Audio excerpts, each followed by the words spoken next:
You are listening to episode 153 of the Game Deflators Podcast. My name's John, and I'm joined by Ryan. Hey, everybody, here at the Game Deflators Podcast, we like to talk about games we've recently picked up, games we're currently playing, and we... in this week's Inflation Deflation Challenge.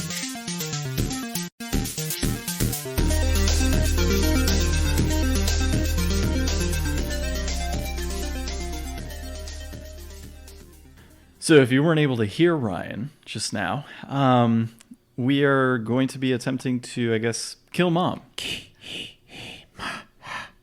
in today's Inflation Deflation Challenge with Friday the 13th on the NES. This is actually an LJN/Atlas-based game, so I think it was produced by Atlas, and then it was like distributed or something by, or published by LJN, and it is listed as one of the top 15 worst NES games, apparently. So, very scary this week.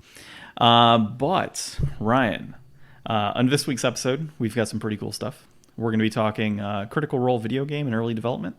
Nintendo leaker suggested that the pricing of the Nintendo Switch Online expansion pack could be tied to licensing costs, no surprise. We've got a new PS5 Wii U-style controller that's potentially been leaked, and a PS5 Pro release date, price, specs, and more rumors, which when you start thinking PS5 Pro, that's kind of insane. And of course, Ryan, this is coming off the heels I boycott this last article. You boycott it? I boycott it. And this episode is coming off the heels of our interview of Kyle Hebert last week. So if you have not heard that episode and you're listening to this one now, go back and listen to episode 152. It's actually a really good episode. It's great. Yeah. Okay. So let's jump into our weekly pickups, as we always do. I see Ryan has nothing, but I've got a couple. Get it. And really, it's more like a playset. Yeah. So I just picked up Ignoble Hierarch Magic card. So it's a little goblin card that one drop green, and I can make 3 colors. It'll go into a modern deck forming, potentially legacy deck down the road. Really excited about that one. I don't know how it's not pricier than what it is. I guess because of, they're still in the process of producing some of these cards. So that one's pretty cool. And then I have my eyes right now on its Absolov. So it's supposed to be like a futuristic Viking horror game. And it's like $30 right now on both PS5 and PS4. It's $30. So there's no increase in price for it to be on PS5. And I kind of considering to pick this one up, dude. It looks pretty cool. Is it brand new? Because I've never even heard of it. You know what? Some of these games, they just come out at random. And I just pick them up because I'm like, well, it looks pretty cool, so let me grab it. I've done that with, I think one was Hellpoint recently. I picked up Hellpoint on the PS4, and I only got that one because it looked interesting, and it was like $30. Or I got it for Christmas. Well, and you've got no shortage of a place to put it. Yeah, I still got enough room to probably put in 200 more games. So a game here and there is not gonna kill me. It's not breaking the bank to get a game here or there. So I'm pretty excited about this one. I'm going to probably watch some video reviews and such on it and see how it is. Another one I want to pick up is Song of Horrors, I think it's called. And that one is also on PS4. So I'm trying to pick up the horror games while I can. Yeah, all the stuff that I have no idea about. Yeah, dude. That's the best part about coming over to here and hanging out with John and all his video games is he's got stuff that I have never even heard of. Dude, I got stuff on here that I've never even heard of. I just buy it. So... It fits. If it fits on the shelf, then it sits on the shelf. That's how it goes. Okay, and then we've got my currently playing. So I didn't do a ton of gaming this week because I have been so stuck on watching Handmaid's Tale, dude. It is just such a good show. It's insane, but it's such a good show. And I ended up playing a little bit of God of War in between that time. And the time in God of War that I did, I don't know if you got this far or not, but I'm in a mountain. Yeah. And I got to the very top of the mountain, and I ended up fighting a lightning dragon. And I fought the lightning dragon as I was half asleep, which tends to happen when I play games for some reason. So I'm here trying to battle this lightning dragon, in the process of closing my eyes. Finally did it and progressed into the next area, and that's kind of where I stopped. So I didn't play a ton, but I got past a giant-ass lightning dragon, which was really cool, and I appreciated all of the battle elements on that. Had a lot of fun. So I'm enjoying the game. It's just one of those things that I haven't had the time to sit back and actually game. With the holidays coming up and doing so many things around the house, and as you know, I've got a puppy, so I'm taking care of this puppy right now, which is really taken away from that gaming time I would normally have. Plus D&D prep as well. I guess I can get into that a little bit. We added in another person into our campaign, on my campaign specifically, and the group is finally in Avernus, as we had discussed in the past. They went out to Fort Knucklebone, which is this fort where you've got this night hag and a flesh golem and all these other crazy things happening. It's really kind of the prelude, in a sense. As you get into Avernus, it gives the players a taste of what to expect in Avernus and kind of sets that tone. And they just finished a battle with, which is kind of cool, like the way it worked out. So before the player was like, yeah, I'm going to join, I was already getting them into a battle with a warlord, of a wereboar, and like some wererats that are in infernal machines. And she happened to be a prisoner in there, and she was caught as a slave. So, or sold as a slave from the Feywild, is how I had it played out.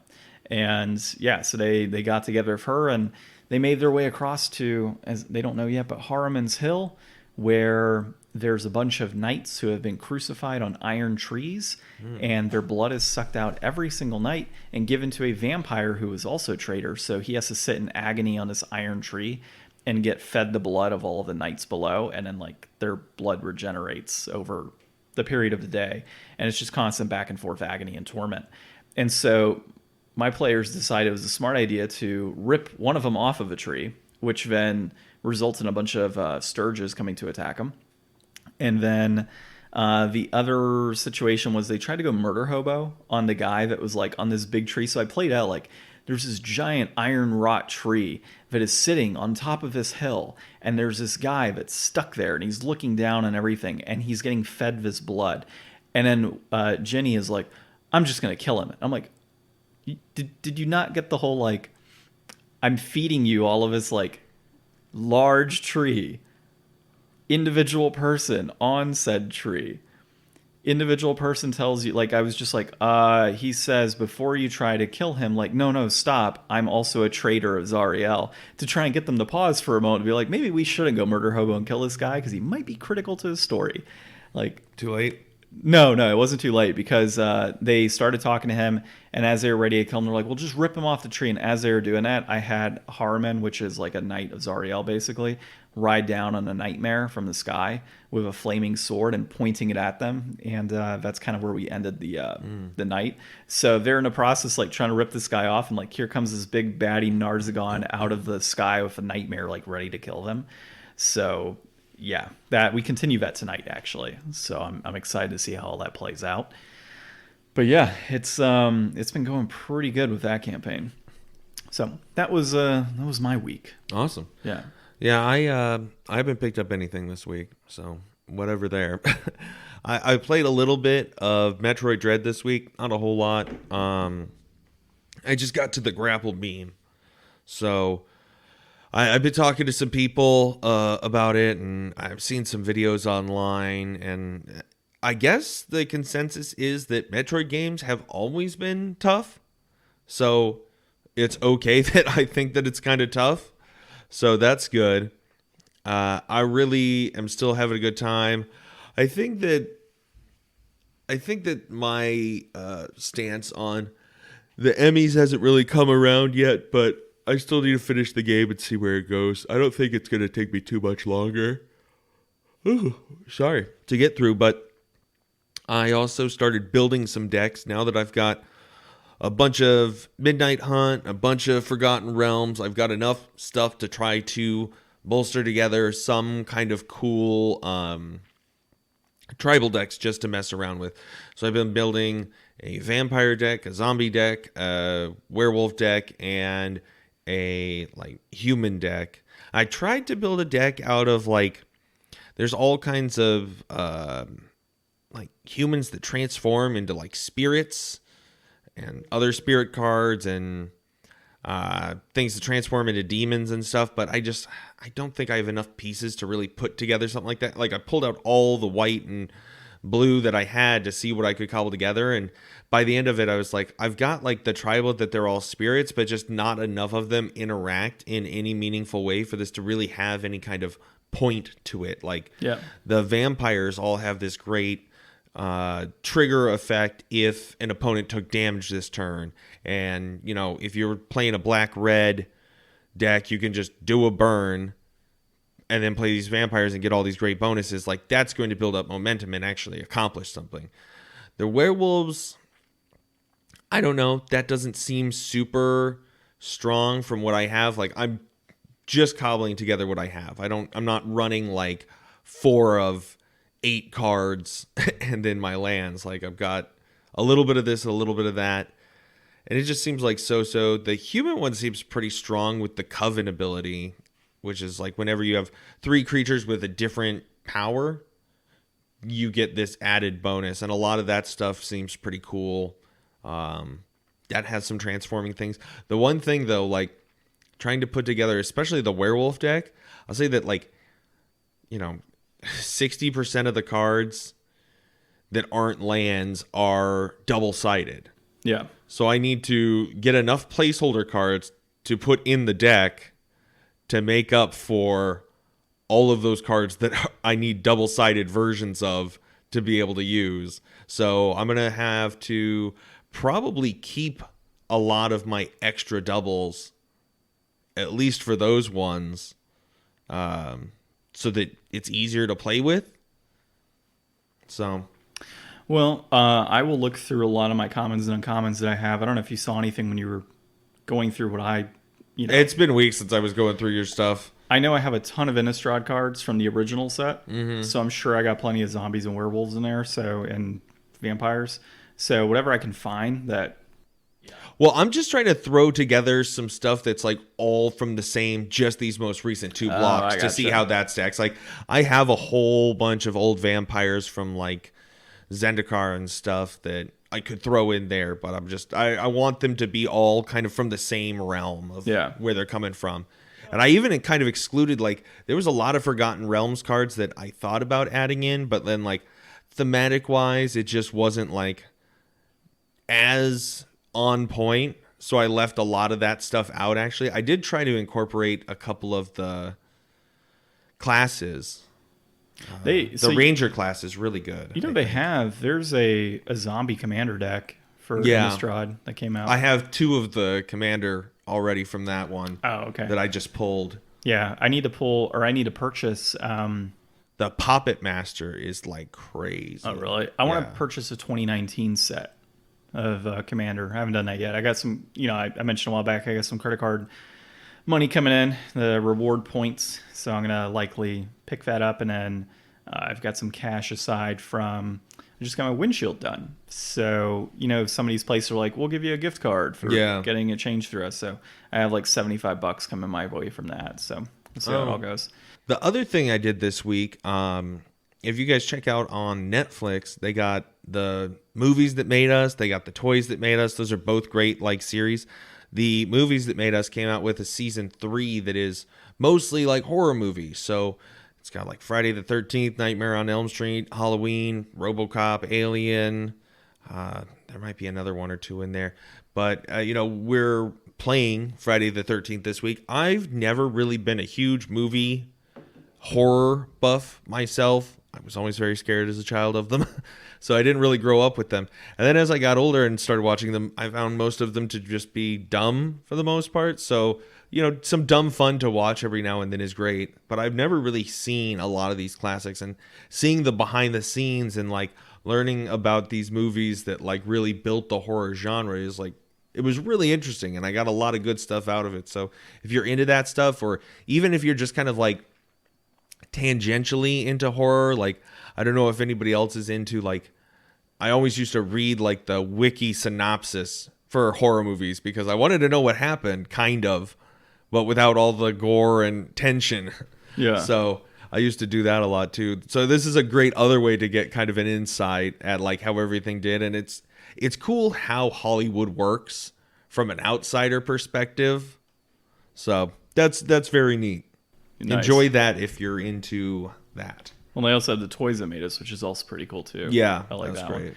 Okay, well, before we get into this week's episodes, a nice reminder to find us on thegamedeflators.com, on social media, at Game Deflators on Twitter, at The Game Deflators on Facebook and Instagram. And, of course, you're listening to us on a podcast app right now, or maybe YouTube. And you can find us on other podcast applications out there where all podcasts are found, like Spotify, Podcast Addict, Apple Podcasts, Podbean, etc. Okay. Our first article, Ryan, that we're going to kind of cover and give our opinion on is Critical Role video game in early development. Is that what we're going to do? Yeah, we'll give our opinion on it. This is Ethan Moss at CBR, which I think is, what is it, Comic Book Resource? I forget the full name, but CBR.com. And yeah, so I'm not a huge fan of Critical Role. Like, my wife watches it all the time. I know you used to watch it a lot. Yeah, I did the whole first season, a bunch of the second season.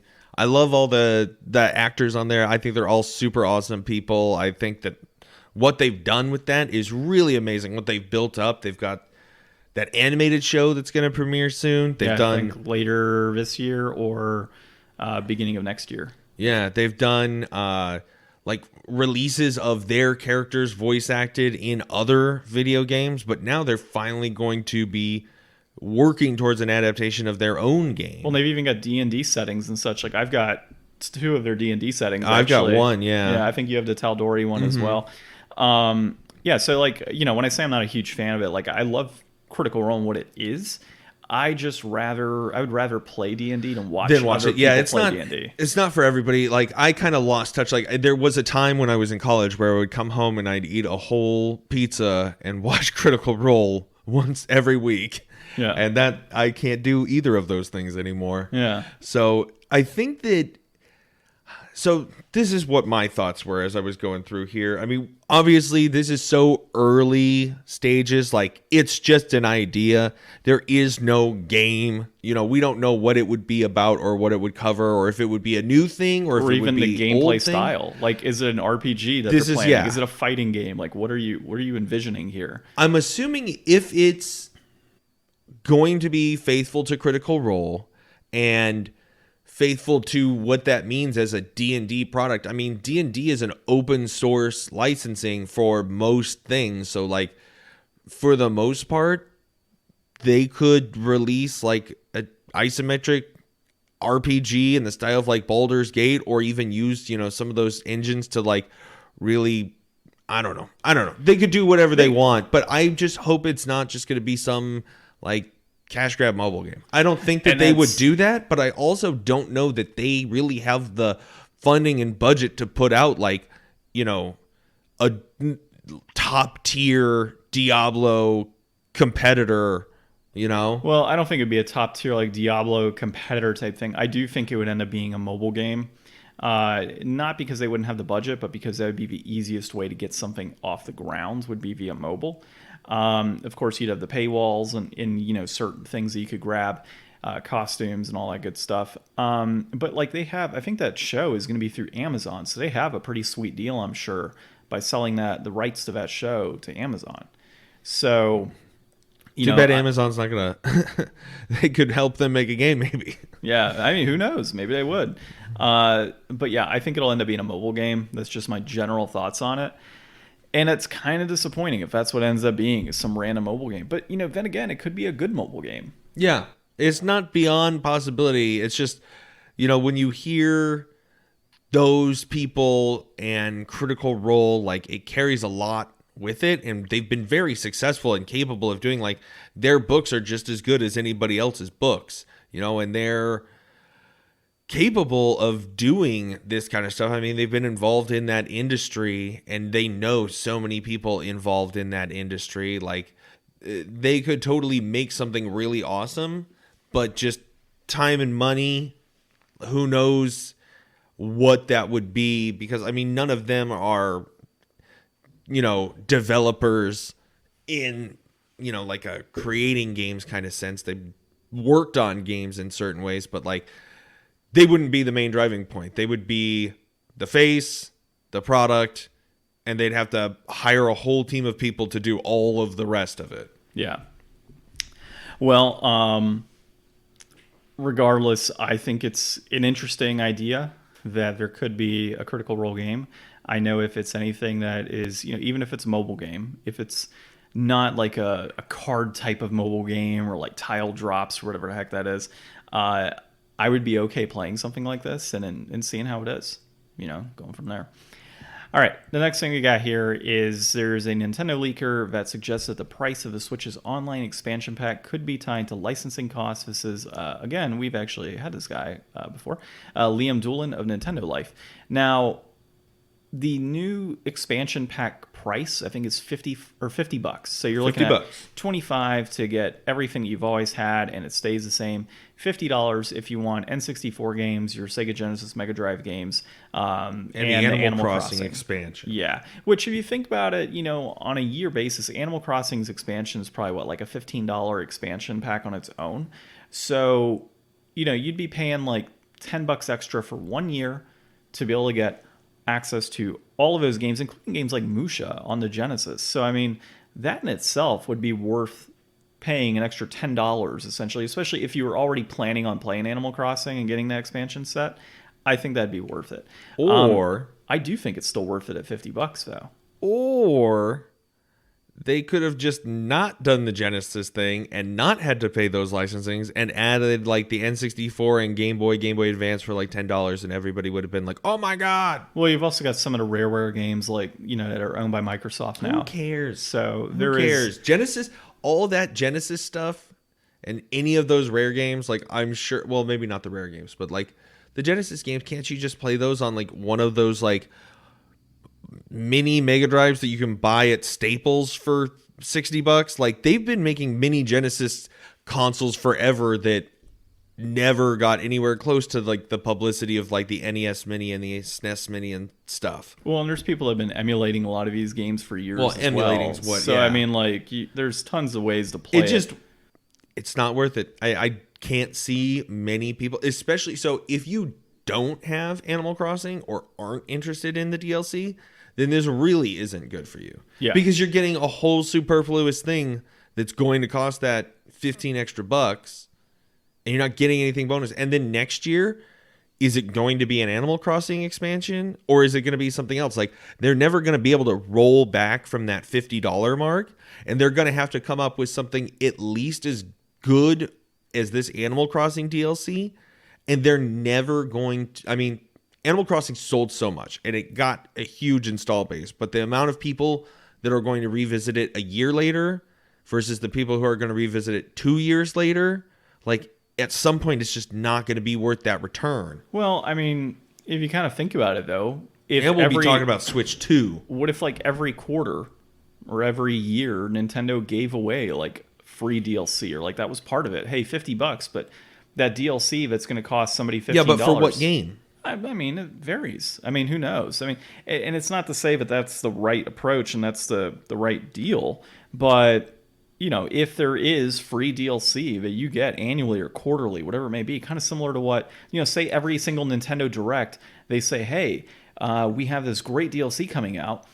For those of you that are on the expansion pack, it's free. For those of you that are not on expansion pack, it's $15. Like, so make it like a Game Pass for DLC. Yeah, I think so. Instead of getting like access to a full game, you get access to all the extended features. That would be worth it. Like, that would be an interesting thing that nobody else is really doing. That like Game Pass is just like, here's all the games.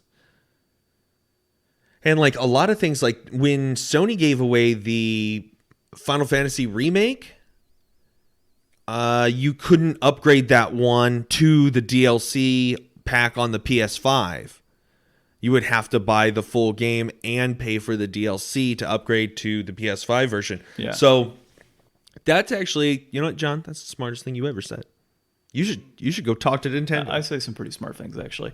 But I actually do think that this is still a good deal regardless, because $50 is not, I mean, it's not a huge bump out of your pocket, man. Like, especially like PlayStation users have been paying what, $60 a year? Xbox is $15 a month to get access to these games. Nintendo is pretty much giving you access to Super Nintendo, Nintendo, Genesis games, and N64 games at $5 a month on your console.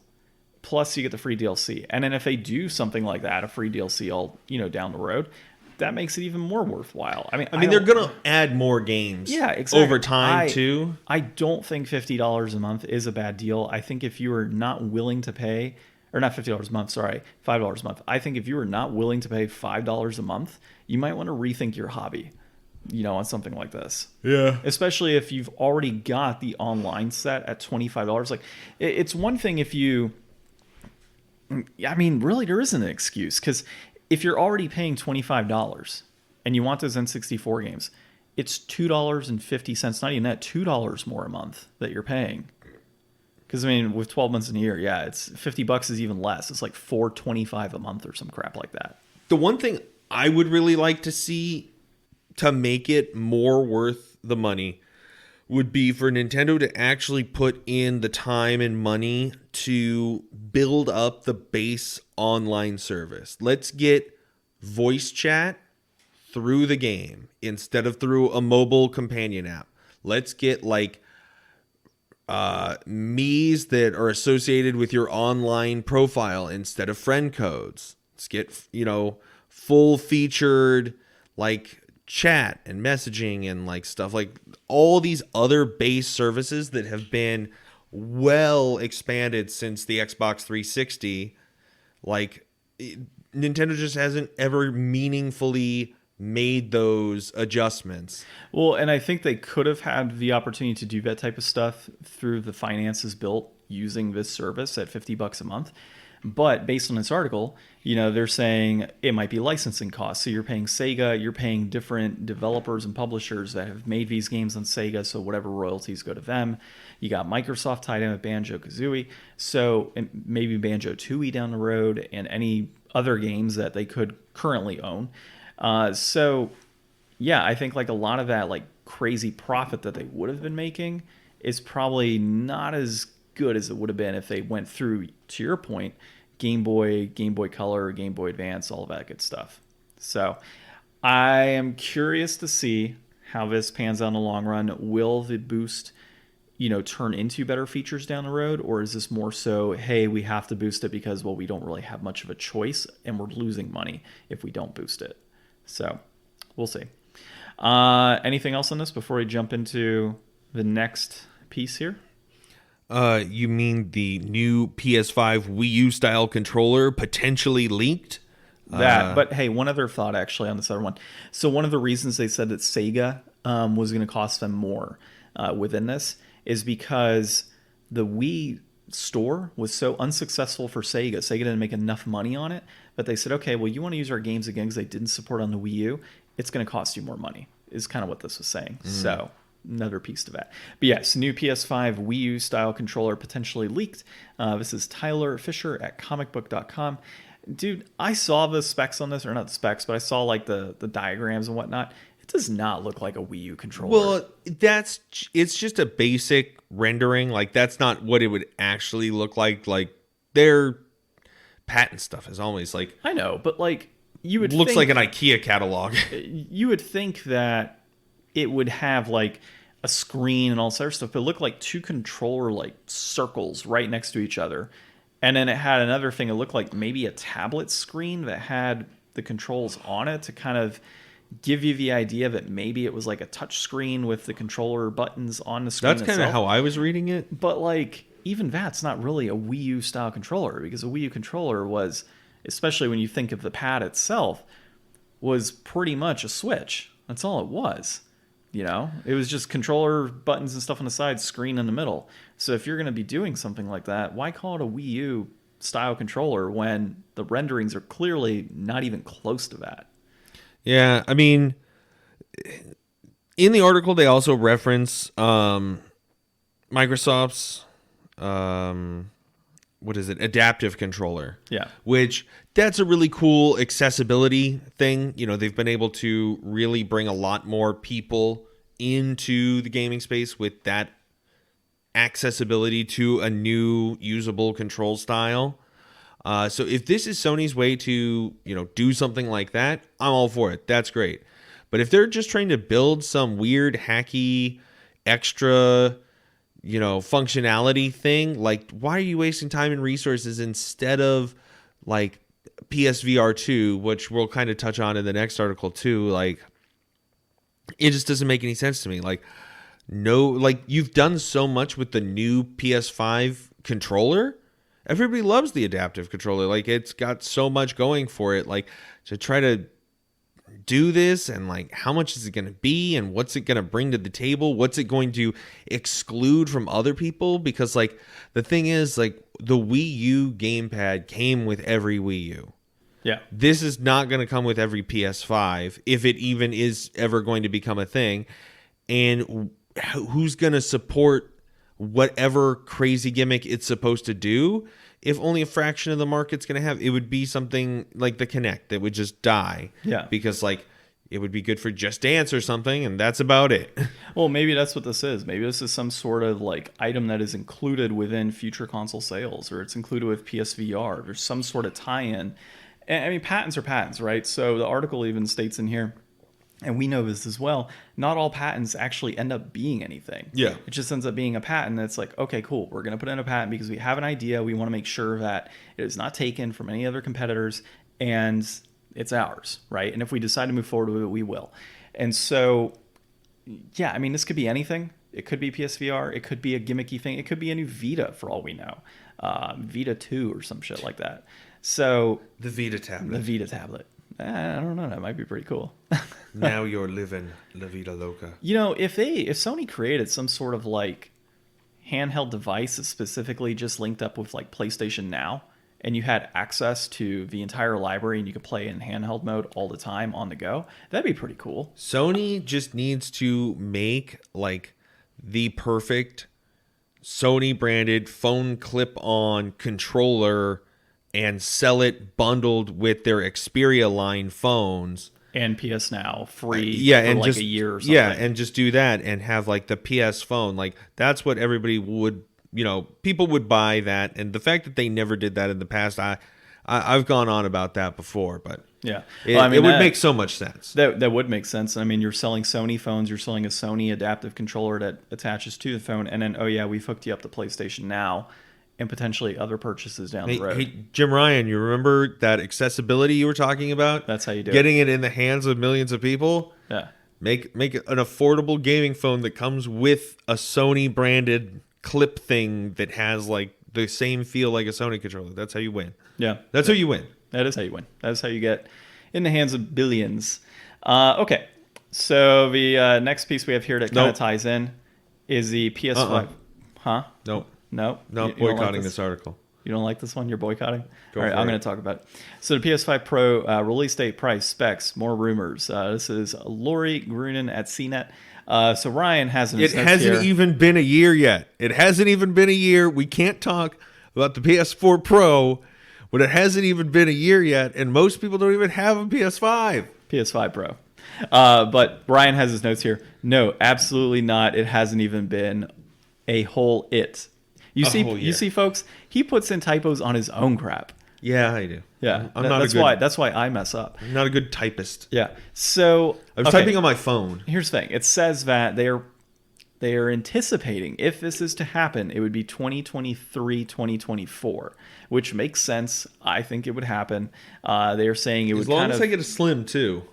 Well, yeah, and it mentions the Slim as well. They're basically saying that because of the new processors and chips and everything else that'll be out during that time, it would make sense for them to go ahead and create a PS5 Pro. And the interesting thing on this is they say, well, because of the hardware and everything, because it might be so future-proof based on their $700 price point that they're tagging on here as a rumor, that it would be future-proof for the next gen, and that via just general updates, you could get into PS6 from that. That would be pretty cool. Do I see it happening? Probably not. I can't anticipate that being PlayStation, we believe in generations. Psych. Yeah. Psych. Here's future generations. Yeah, I don't know, man. Like, it's so early to talk about this. Also, talking about like a $600-700 system is just so outrageous. That's so much. And the fact that they're talking like they're saying in this article too, which scares me, that like you might need this for PSVR 2 because they haven't really talked much PSVR 2. Like, if the out of the box regular PS5 can't do PSVR 2, there's no hope. there's no hope, because now you're going to, like, the bleed time on this is going to take so long to get enough people to have regular PS5s. And then you're going to launch the PS4 or PS5 Pro. You're going to go into the same tithe of people that just are clamoring for it and want it, and all the scalpers. And you're going to just destroy any chance of people being able to get it, because they just bought this system. It's not like when you bought a $300 Switch and then you waited 7 years and bought one because it had a nice shiny new screen. Like, there's no, not even a pro upgrade, and people are all over the OLED. I guess it's not been 7 years. No, it's been 5, I think. It's been 5 years. But like, this is my point. Like, you can buy 2 Switches in the course of 5 years for less than the price of this thing that they're talking about, and you would have already probably spent $500 on another system. And if it's going to come with, if it comes with PSVR 2 bundled inside with it, and it just works out of the box wireless, and you don't have to put cameras up around your room, boom. You know what? Maybe. You know, my worry on this is, what if they decide to get out of a disc-based model, and they say, we're going to release a Pro, but it's going to be, you know, no disc. And then Pros don't use discs. Well, and then PSVR 2, so say PSVR 2 only works on this Pro version of the console. Well, then what are you doing with all your PS4 games that are out there? So now that means that if I want to do PSVR, all the PS4 VR games I would have to play PS4 VR games on a PS4 VR headset, and then also buy an additional headset. I don't see them doing something like that, but it would be interesting. Like, I think, I mean, you probably do a $700 disc version and a $600 discless version, or maybe you don't come up with a Pro version for the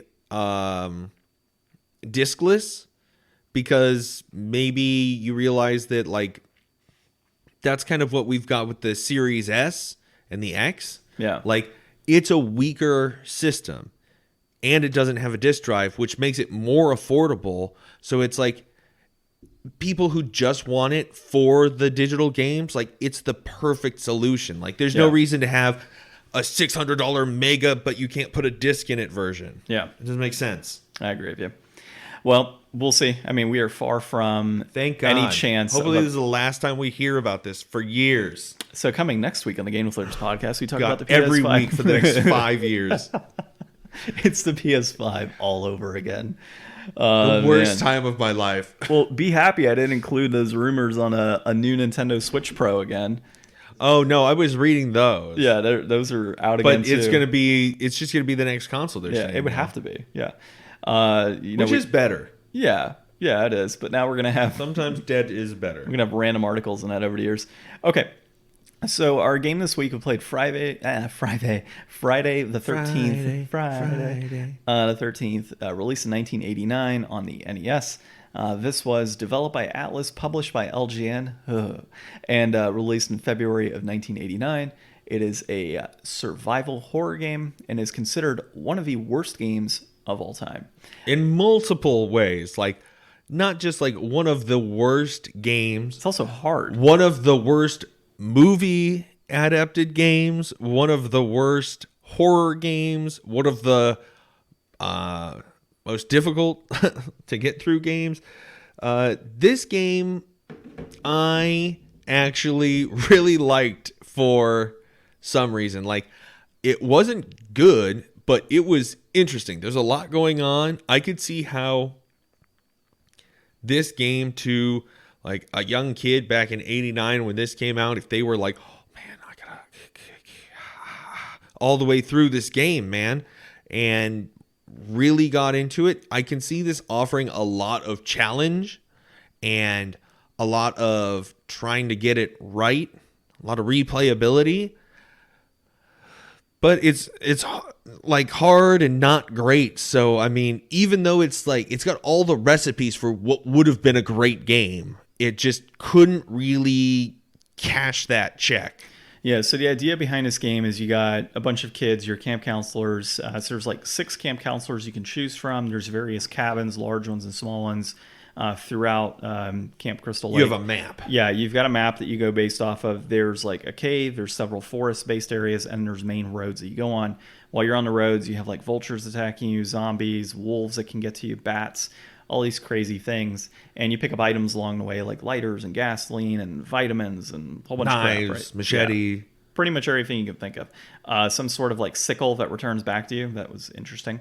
So yeah, you've got all that going for you. All the meanwhile, Jason is going around killing various kids, and you got to protect them, and you're trying to find your way around this large puzzle at the same time. Of you have notes that'll say go to this area and pick up this item, and so you're dealing with that too.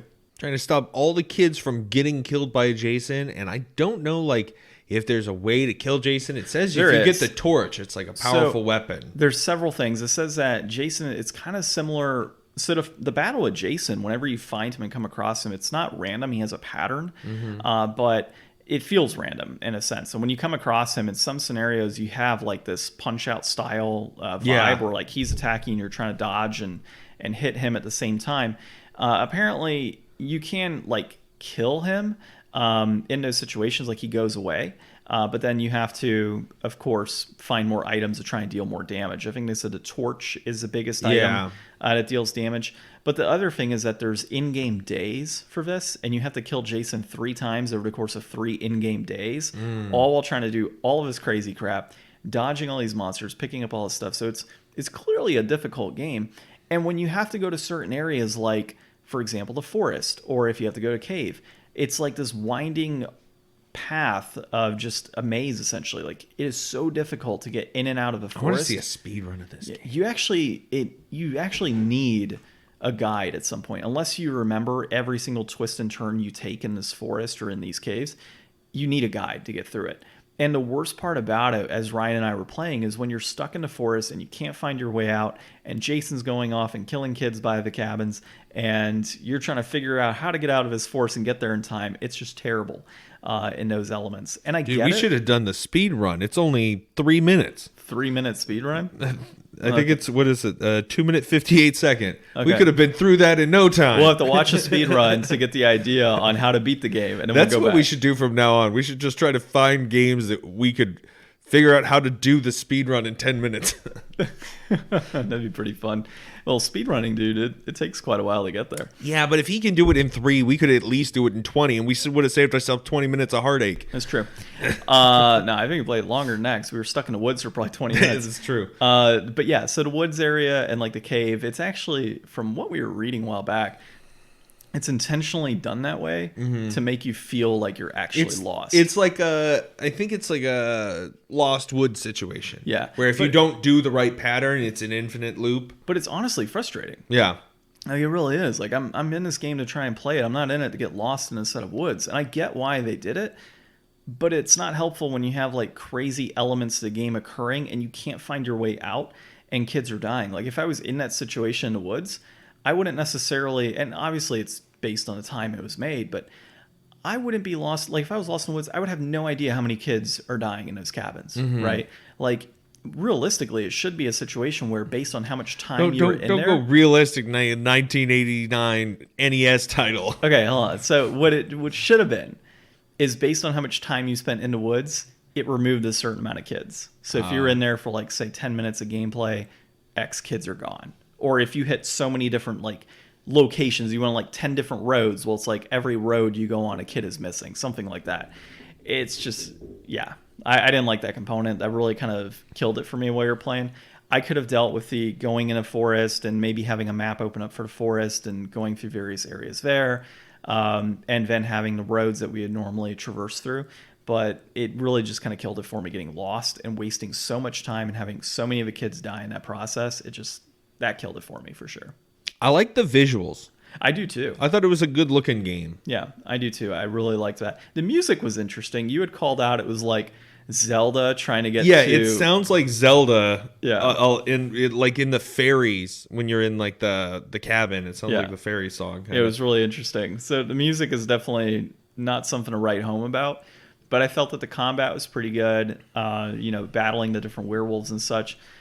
I didn't find any major issues with the controls. The punch-out style thing with Jason seems extremely difficult. We only did it like one time, too. What, Jason? Yeah, like once or twice. We and did he about just killed the hell out of us. Yeah, we did it about 2 or 3 times, and he killed us.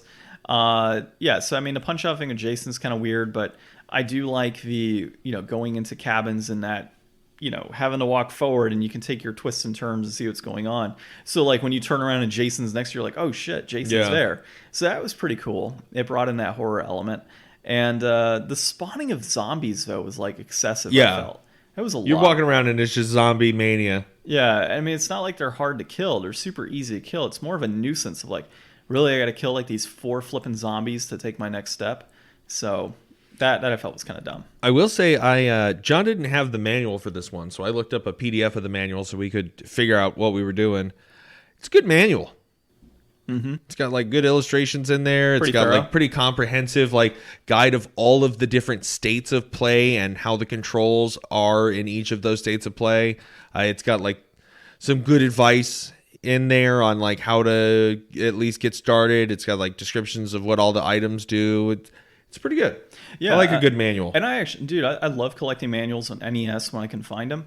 And that's one, unfortunately, that I don't have. But, you saw, and actually you didn't know this until today, but anytime I have a manual for a game, I usually keep it within, like, the dust sleeve for an NES game. And I have it side by side. So if there's ever a situation where we really need a manual and we happen to be playing that game that has one, it's nice to kind of have a hard copy on hand. Okay, so as we approach brass tacks... Well, let's just do that, and then I'll talk about what you were just talking about with the manual. So, taking a look here, complete inbox, $132.85. That's peaking right now in October 2021. I think it's just a part of that big bubble that we're in. Also, I mean, I always expect the holiday time of year to trigger games like these to increase in price. I don't know if it's just coincidental because of all the surging prices nowadays. But I'm going to throw it down to Halloween. And then, it's just skyrocketing. If you don't already have this game, complete in box, now is not the time to buy it. But loose, $15. That peaked at $25.12 when somebody paid way too much for it back in July 20. But it looks to be kind of holding now. This is one that is very up and down on the chart. So we're just kind of at the bottom of a little peak. So if it's going to hold here, who knows? It'll probably go up and then back down. Pretty usual.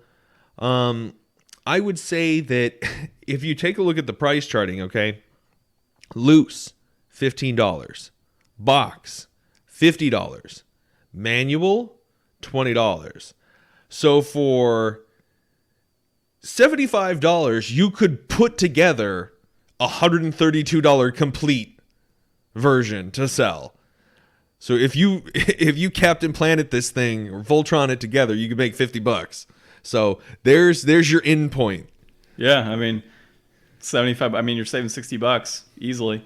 And I mean, condition is another thing too, right? Like some of that manual could be torn. Your box could have one of the little pieces, like a tear on the corner or like missing a lid, something like that. I mean, there's tons of reasons why it could be that price point.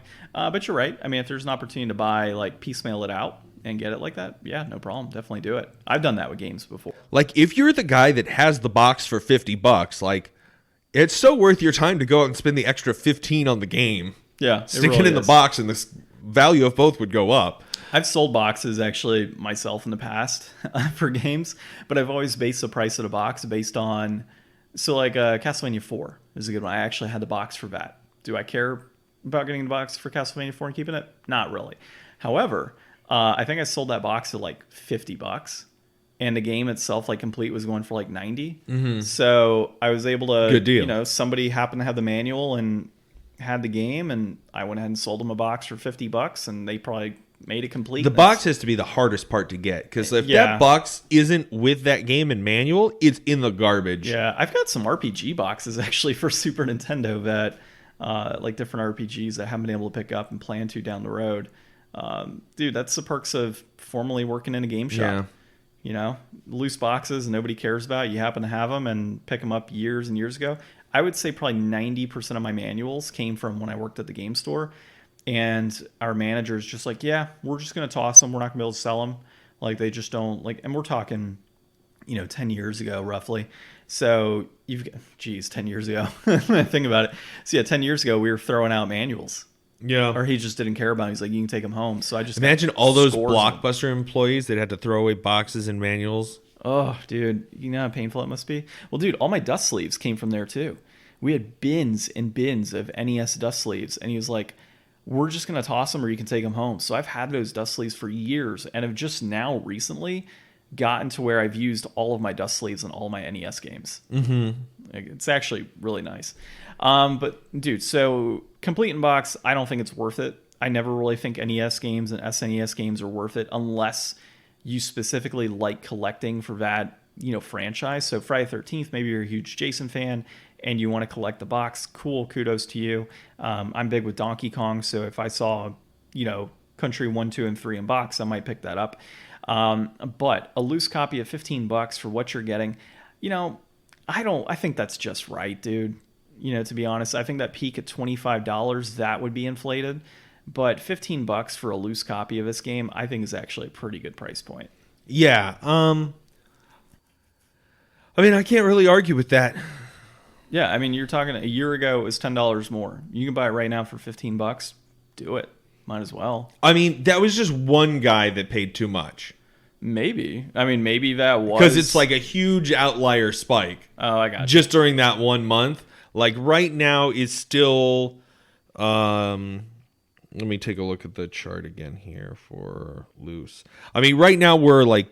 The real peak, I guess, probably would have been June 21, 1773, outside of that one outlier spike. So, it's a couple bucks cheaper right now. If this thing's gonna push 20, it's gonna happen in the next year or two.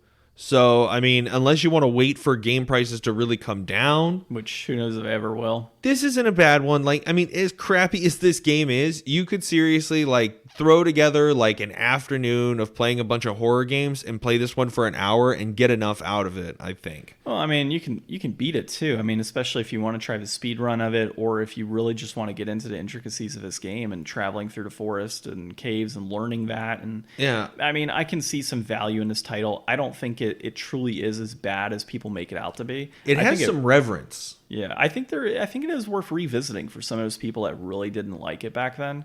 There's some frustrating aspects, I'll give you that, but it's really not a terrible game. Yeah, I guess they did. There's a Friday the 13th game that was released in 2017 that's like one of those asymmetrical multiplayer games, and they released a skin with that kind of teal purple color scheme Jason from this version. And I think there's also a statue figure that they released in that color scheme too. So people have paid homage to this, and it is a part of that history. There's always that part of me whenever we do games like this that it's like, okay, what about the person who's like a horror collector, or they love Friday the 13th and they got to have all that memorabilia?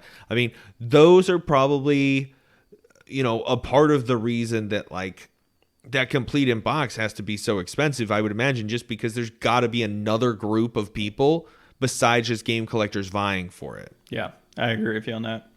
Well, is it a trick or a treat, John? I think this is kind of a treat. I think it's a treat that tricked people. Because it really, we didn't hate the time that we spent with it, and we've definitely hated some games that we've spent this amount of time with before much quickly. Yeah. So the fact that this one didn't really get to that point, and I could have seen us sitting down and playing it for a while. I would like to play this with the real movie on in the background, and drinking a pumpkin beer and hanging out. That would be fun. Yeah. Well, it is spooky month, so we could do that down the road. So let's I guess our rating for this week is going to be just right on the rating, so we'll mark that in, and we both think it's a treat. Okay, so next week we got to figure out our game. I don't know yet. We haven't really thought about that. We haven't even played a game yet. We'll get to it. We will get to it, and we'll figure out how that looks. But all of that being said, this has been episode 153 of the Game Deflators Podcast. My name's John. I'm Ryan. And thanks for listening.